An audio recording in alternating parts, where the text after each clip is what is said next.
ఓం నమో వెంకటేశాయ. ఈ రోజు 29/1/2025 బుధవారం బుధవారం తిరుమలలో తగ్గిన భక్తుల రద్దీ.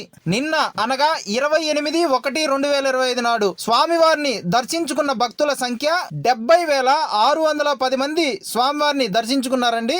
అలానే స్వామివారికి తలనీలాలు సమర్పించుకున్న భక్తుల సంఖ్య 17,310 మంది స్వామివారికి తలనీలాలు సమర్పించారండి.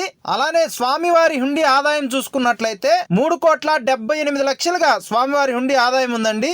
అలానే టోకన్లు లేని సర్వదర్శనానికి వచ్చిన భక్తులకు ప్రస్తుతం డైరెక్ట్ లైన్ నడుస్తుందండి.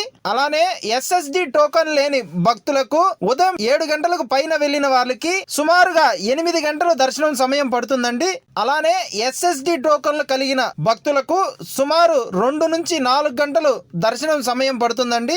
అలానే ఆన్లైన్ లో 300 రూపాయల టోకన్లు తీసుకున్న భక్తులకు సుమారు 1-2 గంటల సమయంలోనే దర్శనం అయిపోతుందండి. అలానే మన ఛానల్లో చాలా మంది వీడియోస్ ని సబ్స్క్రైబ్ చేయకుండా చూస్తున్నారు. అందరూ సబ్స్క్రైబ్ చేసుకోండి. మీరు సబ్స్క్రైబ్ చేసుకున్న దాని వల్ల నాకు కొద్దిగా సపోర్ట్ చేసినట్టు ఉంటుంది.